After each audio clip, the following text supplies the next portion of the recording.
ದೆಹಲಿಯಲ್ಲಿ ಸಚಿವ ರಾಜಣ್ಣ ಸತೀಶ್ ರಹಸ್ಯ ಚರ್ಚೆಯನ್ನ ಮಾಡಿದ್ದಾರೆ. ಸತೀಶ್ ಜಾರಕಿಹೊಳಿ ರಾಜಣ್ಣ ಪ್ರತ್ಯೇಕ ಮಾತುಕತೆಯನ್ನ ಮಾಡಿದ್ದಾರೆ. ದೆಹಲಿಯಲ್ಲಿ ಸಚಿವ ರಾಜಣ್ಣ ಸತೀಶ್ ರಹಸ್ಯ ಚರ್ಚೆಯನ್ನ ಮಾಡಿದ್ದಾರೆ. ಸತೀಶ್ ಜಾರಕಿಹೊಳಿ ರಾಜಣ್ಣ ಪ್ರತ್ಯೇಕವಾಗಿ ಕೆಲ ಹೊತ್ತು ಮಾತುಕತೆಯನ್ನ ಮಾಡಿದ್ದಾರೆ. ವೇದಿಕೆಯಲ್ಲಿ ಕುಳಿತು ಉಭಯ ನಾಯಕರು ಚರ್ಚೆಯನ್ನ ಮಾಡಿದ್ದಾರೆ. ಬಹಳ ಕುತೂಹಲವನ್ನ ಮೂಡಿಸ್ತಾ ಇದೆ ಏನೆಲ್ಲ ಮಾತನಾಡಿರಬಹುದು ಅಂತ. 1 ಗಂಟೆಗೂ ಹೆಚ್ಚು ಕಾಲ ರಾಜಣ್ಣ ಸತೀಶ್ ಚರ್ಚೆಯನ್ನ ಮಾಡಿದ್ದಾರೆ. ಕರ್ನಾಟಕ ಭವನ ಉದ್ಘಾಟನೆಯ ಬಳಿಕ ವೇದಿಕೆಯಲ್ಲಿ ಚರ್ಚೆ ಮಾಡಿದ್ದಾರೆ. ವೇದಿಕೆಯಲ್ಲೇ ಕುಳಿತು ಸಚಿವರಿಂದ ಪ್ರತ್ಯೇಕ ಮಾತುಕತೆಯನ್ನ ಮಾಡಲಾಗಿದೆ. ಸಾಕಷ್ಟು ಕುತೂಹಲ ಕೆರಳಿಸಿದೆ ಸಚಿವರಿಬ್ಬರ ಚರ್ಚೆ. ಸಿಎಂ ಡಿಸಿಎಂ ದೆಹಲಿ ಪ್ರವಾಸದ ವೇಳೆ ಈ ಮಾತುಕತೆ ನಡೆದಿದೆ. ಹಾಗಾಗಿ ಬಹಳಷ್ಟು ಕುತೂಹಲವನ್ನ ಮೂಡಿಸ್ತಾ ಇದೆ. ನೀವು ಕೂಡ ಗಮನಿಸ್ತಾ ಇದ್ದೀರಾ, ವೇದಿಕೆಯಲ್ಲಿ ಕುಳಿತು ಉಭಯ ನಾಯಕರು ಚರ್ಚೆಯನ್ನ ಮಾಡಿದ್ದಾರೆ. ಅದು ಕೂಡ ಕರ್ನಾಟಕ ಭವನ ಉದ್ಘಾಟನೆಯ ಬಳಿಕ ಚರ್ಚೆಯನ್ನ ಮಾಡಿರುವಂಥದ್ದು. 1 ಗಂಟೆಗೂ ಹೆಚ್ಚು ಕಾಲ ಮಾತುಕತೆಯನ್ನು ನಡೆಸಿದ್ದಾರೆ. ಹಾಗಾಗಿ ಏನೆಲ್ಲ ವಿಚಾರಗಳ ಬಗ್ಗೆ ಪ್ರಸ್ತಾಪ ಮಾಡಿರಬಹುದು, ಏನೆಲ್ಲ ಚರ್ಚೆ ಮಾಡಿರಬಹುದು ಅನ್ನೋ ಕುತೂಹಲ ರಾಜಕೀಯ ವಲಯದಲ್ಲಿ ಕೇಳಿ ಬರ್ತಾ ಇದೆ. ಇನ್ನು ಸತೀಶ್ ಜಾರಕಿಹೊಳಿ ಆಗಿರಬಹುದು, ರಾಜಣ್ಣ ಆಗಿರಬಹುದು, ಸಾಲು ಸಾಲು ಚರ್ಚೆಯನ್ನು ಮಾಡ್ತಾ ಇರ್ತಾರೆ, ಆಗಾಗ ಭೇಟಿ ಆಗ್ತಾ ಇರ್ತಾರೆ. ಹಾಗಾಗಿ ಸಾಕಷ್ಟು ಚರ್ಚೆಯನ್ನು ಕೂಡ ಏನು ಚರ್ಚೆ ಮಾಡಿದ್ದಾರೆ ಹುಟ್ಟು ಹಾಕಿರುವಂಥದ್ದು.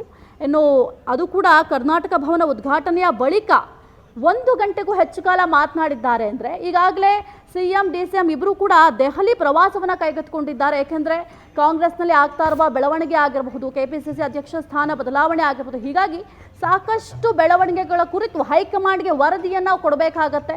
ಹಾಗಾಗಿ ಮುಂದಿನ ಯಾವ ರೀತಿ ನಮ್ಮ ರಾಜಕೀಯ ಇದಿರಬಹುದು, ಪ್ಲಾನಿಂಗ್ಸ್ ಆಗಿರ್ಬೋದು, ಅದೆಲ್ಲವನ್ನು ಕೂಡ ಚರ್ಚೆ ಮಾಡೋದಕ್ಕೆ ಹೈಕಮಾಂಡ್ ಭೇಟಿ ಮಾಡೋದಕ್ಕೆ ಅಂತ ಹೋಗಿದ್ದಾರೆ. ಆ ಸಂದರ್ಭದಲ್ಲಿ ಇವರ ಚರ್ಚೆ ಬಹಳ ಕುತೂಹಲಕ್ಕೆ ಕಾರಣ ಆಗಿದೆ. ಇಂದು ರಾಹುಲ್ ಗಾಂಧಿ ಸಿಎಂ ಸಿದ್ದರಾಮಯ್ಯ ಭೇಟಿಯಾಗಲಿದ್ದಾರೆ. ಸಾಕಷ್ಟು ಕುತೂಹಲಕ್ಕೆ ಈ ವಿಚಾರ ಕಾರಣ ಆಗಿದೆ. ಇಂದು ರಾಹುಲ್ ಗಾಂಧಿ ಸಿಎಂ ಸಿದ್ದರಾಮಯ್ಯ ಭೇಟಿಯಾಗಲಿದ್ದಾರೆ. ಬೆಳಗ್ಗೆ 11 ಗಂಟೆಗೆ ಸಿಎಂ ಮತ್ತು ಡಿಸಿಎಂ ಇಬ್ಬರೂ ಕೂಡ ರಾಹುಲ್ ಗಾಂಧಿಯನ್ನ ಭೇಟಿಯಾಗಲಿದ್ದಾರೆ. ಸೋನಿಯಾ ಗಾಂಧಿ ನಿವಾಸದಲ್ಲಿ ಭೇಟಿಗೆ ಸಮಯ ಕೂಡ ಈಗಾಗಲೇ ನಿಗದಿಯಾಗಿದೆ. ರಾಹುಲ್ ಭೇಟಿಗೆ ಅರ್ಧ ಗಂಟೆ ಪ್ರತ್ಯೇಕ ಸಮಯ ನಿಗದಿಯಾಗಿದೆ. ಕೆಪಿಸಿಸಿ ಅಧ್ಯಕ್ಷರ ಬದಲಾವಣೆ ಚರ್ಚೆಯ ಬೆನ್ನಲ್ಲೇ ಭೇಟಿಯನ್ನ ಮಾಡಲಿದ್ದಾರೆ. ಒಟ್ಟಿಗೆ ಭೇಟಿಗೆ ತೆರಳೋಣ ಅಂತ ಸಿಎಂ ಸಿದ್ದರಾಮಯ್ಯ ಹೇಳಿದ್ದಾರೆ. ಭೇಟಿಯಲ್ಲಿ ಎಂಎಲ್ಸಿ ಅಧ್ಯಕ್ಷ ಸ್ಥಾನದ ಕುರಿತಂತೆ ಚರ್ಚೆಯನ್ನ ಮಾಡಲಿದ್ದಾರೆ. ಈಗಾಗಲೇ ಅಧ್ಯಕ್ಷ ಸ್ಥಾನದ ಆಕಾಂಕ್ಷಿಯಾಗಿರುವ ಖಂಡ್ರೆ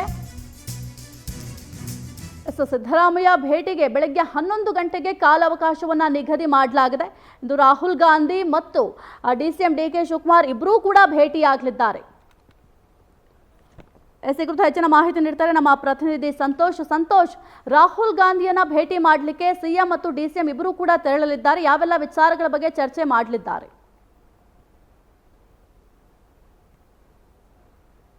ಖಂಡಿತ ಮುಖ್ಯವಾಗಿ ಗಮನಿಸಬೇಕಾಗಿರುವಂತಹ ವಿಚಾರ, ಈಗಾಗಲೇ ದೆಹಲಿ ಪ್ರವಾಸದಲ್ಲಿರುವಂತಹ ಸಿಎಂ ಮತ್ತು ಡಿಸಿಎಂ ಇಬ್ಬರು ಕೂಡ ಇನ್ನೇನು ಕೆಲವೇ ಕ್ಷಣಗಳಲ್ಲಿ ಕಾಂಗ್ರೆಸ್ನ ಹೈಕಮಾಂಡ್ ರಾಹುಲ್ ಗಾಂಧಿ ಅವರನ್ನ ಭೇಟಿ ಆಗಲಿದ್ದಾರೆ. ಭೇಟಿಯಲ್ಲಿ ಅಂದ್ರೆ ಮುಖ್ಯವಾಗಿ ಹಲವು ತಿಂಗಳುಗಳ ಬಳಿಕ ಸಿಎಂ ಸಿದ್ದರಾಮಯ್ಯ ಅವರು ರಾಹುಲ್ ಗಾಂಧಿ ಅವರನ್ನ ಭೇಟಿ ಆಗ್ತಿದ್ದಾರೆ. ಜೊತೆಗೆ ಡಿಸಿಎಂ ಈ ಹಿಂದೆ ಕಳೆದ ದೆಹಲಿ ಪ್ರವಾಸದ ವೇಳೆ ಕೂಡ ರಾಹುಲ್ ಗಾಂಧಿ ಅವರನ್ನ ಭೇಟಿಯಾಗಿದ್ರು. ಕೆಲವೊಂದಿಷ್ಟು ಸದ್ಯದ ರಾಜಕೀಯ ವಿದ್ಯಮಾನಗಳ ಬಗ್ಗೆ ಚರ್ಚೆಯನ್ನು ನಡೆಸಿದ್ದನ್ನ ಗಮನಿಸಬೇಕಾಗುತ್ತೆ. ಆದ್ರೆ ಇವತ್ತಿನ ಭೇಟಿ ಸಾಕಷ್ಟು ಮಹತ್ವವನ್ನು ಪಡೆದುಕೊಳ್ಳುತ್ತೆ ಅಂತ ಹೇಳಿದ್ರೆ ತಪ್ಪಾಗ್ಲಿಕ್ಕಿಲ್ಲ. ಯಾಕೆಂತ ಹೇಳಿದ್ರೆ ಉಳಿದಿರುವಂತಹ 4 ವಿಧಾನ ಪರಿಷತ್ನ ಸ್ಥಾನಗಳೇನಿದೆ ಅದರ ಜೊತೆಗೆ ಕೆಪಿಸಿಸಿ ಅಧ್ಯಕ್ಷ ಸ್ಥಾನದ ಬಗ್ಗೆ ಇದೀಗ ರಾಜ್ಯದಲ್ಲಿ ಚರ್ಚೆ ಆಗ್ತಿರುವಂತಹ 2 ಪ್ರಸಕ್ತ ರಾಜಕೀಯ ವಿದ್ಯಮಾನಗಳು ಅಂತ ಹೇಳಿದ್ರೆ ತಪ್ಪಾಗ್ಲಿಕ್ಕಿಲ್ಲ. ಹಾಗಾಗಿ ಆಡಳಿತ ಪಕ್ಷದಲ್ಲಿರುವಂತಹ 4 ಪರಿಷತ್ ಸ್ಥಾನಗಳಲ್ಲಿ ಯಾರಿಗೆ ಅಲ್ಲಿ ಅವಕಾಶವನ್ನು ಕೊಡಬೇಕು, ಜೊತೆಗೆ ಯಾವಾಗ ಇದನ್ನ ಫುಲ್ಫಿಲ್ ಮಾಡ್ಬೇಕಾಗುತ್ತೆ, ಇದರ ಬಗ್ಗೆ ಚರ್ಚೆಯನ್ನು ಮಾಡ್ತಾರೆ ಅನ್ನೋಂತಾನೆ ಹೇಳಲಾಗ್ತಿದೆ. ಇನ್ನು ಈಗಾಗಲೇ ಸಾಕಷ್ಟು ಸಚಿವರುಗಳು ಕೂಡ ಈಗಾಗಲೇ ನಿರೀಕ್ಷೆಯಲ್ಲಿ ಇರುವಂತಹ ಅಧ್ಯಕ್ಷ ಸ್ಥಾನದ ಪೈಕಿ ಇಬ್ಬರ ಹೆಸರು ಸಾಕಷ್ಟು ಮುಂಚೂಣಿಯಲ್ಲಿ ಇದೆ ಅಂತ ಹೇಳಿದ್ರೆ ತಪ್ಪಾಗ್ಲಿಕ್ಕಿಲ್ಲ. ಸತೀಶ್ ಜಾರಕಿಹೊಳಿ ಒಂದು ಕಡೆ, ಮತ್ತೊಂದು ಕಡೆಗೆ ಈಶ್ವರ್ ಖಂಡ್ರೆ, ಈ ಇಬ್ಬರು ಹೆಸರುಗಳು ಈಗಾಗಲೇ ದೊಡ್ಡ ಮಟ್ಟದಲ್ಲಿ ಚಾಲ್ತಿಯಲ್ಲಿದೆ ಕೆಪಿಸಿಸಿ ಅಧ್ಯಕ್ಷ ಸ್ಥಾನಕ್ಕೆ. ಈ ಕುರಿತಾಗಿ ರಾಜ್ಯ ಮಟ್ಟದಲ್ಲಿ ಈಗಾಗಲೇ ಇಬ್ಬರು ನಾಯಕರು ಕೂಡ ಸಿದ್ದರಾಮಯ್ಯ ಹಾಗೂ ಬಹುತೇಕ ಕಾಂಗ್ರೆಸ್ನ ರಾಜ್ಯದ ನಾಯಕರುಗಳ ಜೊತೆ ಚರ್ಚೆಯನ್ನು ಕೂಡ ನಡೆಸಿದ್ದಾರೆ. ಹೈಕಮಾಂಡ್ ಮಟ್ಟದಲ್ಲೂ ಕೂಡ ಚರ್ಚೆಯನ್ನು ನಡೆಸಿ ಒತ್ತಡ ಹಾಕುವಂತ ಪ್ರಯತ್ನವನ್ನು ಮಾಡ್ತಿದ್ದಾರೆ.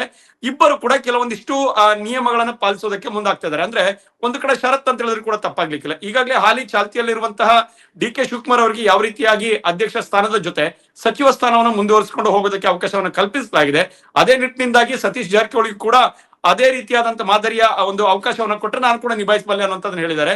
ಇನ್ನು ಒಂದು ಭಾಗ ಒಂದು ಪಕ್ಷ ಮುಂದುವರಿದು ಈಶ್ವರ್ ಖಂಡ್ರೆ ಅವರು ಕೂಡ ಇದೇ ರೀತಿಯಾದಂತಹ ತಮ್ಮ ಅಭಿಪ್ರಾಯವನ್ನ ರಾಜ್ಯದ ಕಾಂಗ್ರೆಸ್ ನಾಯಕರು ಹಾಗೂ ಸಿದ್ದರಾಮಯ್ಯಗೂ ಉಳಿದಂತ ಕೇಂದ್ರದ ಕಾಂಗ್ರೆಸ್ ನಾಯಕರ ಜೊತೆ ಕೂಡ ತಮ್ಮ ಈ ಒಂದು ಅಭಿಪ್ರಾಯವನ್ನು ವ್ಯಕ್ತಪಡಿಸಿದ್ದಾರೆ. ಹಾಗಾಗಿ ಹೈಕಮಾಂಡ್ ಯಾವ ರೀತಿಯಾದಂತ ನಿಲುವನ್ನ ತೆಗೆದುಕೊಳ್ಳುತ್ತೆ, ಈ ಎರಡು ಅಂಶಗಳಲ್ಲಿ ಒಂದು ಕಡೆ ವಿಧಾನ ಪರಿಷತ್ ಸ್ಥಾನಗಳನ್ನ ಭರ್ತಿ ಮಾಡಬೇಕಾಗಿದೆ, ಯಾರ್ಯಾರನ್ನ ಜಾತಿವಾರು ಸಮುದಾಯವಾರು ಜೊತೆಗೆ ಹಾಲಿ ಇರುವಂತವ್ರನ್ನ ಯಾರಾದ್ರೂ ಕಂಟಿನ್ಯೂ ಮಾಡ್ಬೇಕಾ, ಈ ರೀತಿಯಾದಂತ ನಿರ್ಧಾರಗಳನ್ನು ತೆಗೆದುಕೊಳ್ಳುತ್ತೋ ಅಥವಾ ಕೆಪಿಸಿಸಿ ಅಧ್ಯಕ್ಷ ಸ್ಥಾನದಲ್ಲಿ ಈ ಇಬ್ಬರ ಹೆಸರನ್ನ ಹೊರತುಪಡಿಸಿ ಮೂರನೇ ವ್ಯಕ್ತಿಯನ್ನು ಆಯ್ಕೆ ಮಾಡುತ್ತಾ ಅನ್ನುವಂಥದ್ದು ಸಾಕಷ್ಟು ಕುತೂಹಲ. ಹಾಗಾಗಿ ಇವತ್ತಿನ ಭೇಟಿ ಇಬ್ಬರು ಕೂಡ, ಒಂದು ಕಡೆ ಮುಖ್ಯಮಂತ್ರಿ ಮತ್ತೊಂದು ಕಡೆ ಉಪಮುಖ್ಯಮಂತ್ರಿ ಇಬ್ಬರು ಕೂಡ ಒಟ್ಟಿಗೆ ಮಾತುಕತೆ ಆದ ಬಳಿಕ ಮತ್ತೊಮ್ಮೆ ಪ್ರತ್ಯೇಕವಾಗಿ ರಾಹುಲ್ ಗಾಂಧಿ ಅವರನ್ನ ಸುಮಾರು 15ರಿಂದ 20 ನಿಮಿಷಗಳ ಕಾಲ ಪ್ರತ್ಯೇಕ ಮಾತುಕತೆಗಳನ್ನ ನಡೆಸಲಿದ್ದಾರೆ ಅನ್ನುವಂಥದ್ದನ್ನು ಕೂಡ ಹೇಳಲಾಗ್ತದೆ. ಈ ಭೇಟಿಯಲ್ಲಿ ಪ್ರಸಕ್ತವಾಗಿ ಹನಿ ಟ್ರ್ಯಾಪ್ ವಿಚಾರವನ್ನು ಕೂಡ ಚರ್ಚೆ ಮಾಡುವಂತ ಸಾಧ್ಯತೆಗಳಿರುತ್ತೆ. ಒಂದು ಕಡೆ ಗೋಲ್ಡ್ ಕೇಸ್ ಇತ್ತು, ಅದರ ಬಗ್ಗೆ ಕೂಡ ಚರ್ಚೆಯನ್ನ ಮಾಡಬಹುದು. ಯಾಕೆಂದ್ರೆ ಸರ್ಕಾರಕ್ಕೆ ಇತ್ತೀಚೆಗೆ ನಾನಾ ರೀತಿಯಾದಂತಹ ಹಗರಣಗಳ ಮುಜುಗರವನ್ನ ಸರ್ಕಾರ ಎದುರಿಸ್ತಾ ಇದೆ. ಇದರ ಬಗ್ಗೆ ಸಂಪೂರ್ಣ ಮಾಹಿತಿಗಳನ್ನ ಹೈಕಮಾಂಡ್ಗೆ ಇಬ್ಬರು ನಾಯಕರುಗಳು ಒಪ್ಪಿಸುವಂತ ಸಾಧ್ಯತೆಯನ್ನ ನಿರೀಕ್ಷೆ ಮಾಡಬಹುದು. ಥ್ಯಾಂಕ್ ಯು ಸಂತೋಷ್ ನಿಮ್ಮೆಲ್ಲ ಮಾಹಿತಿಗಾಗಿ.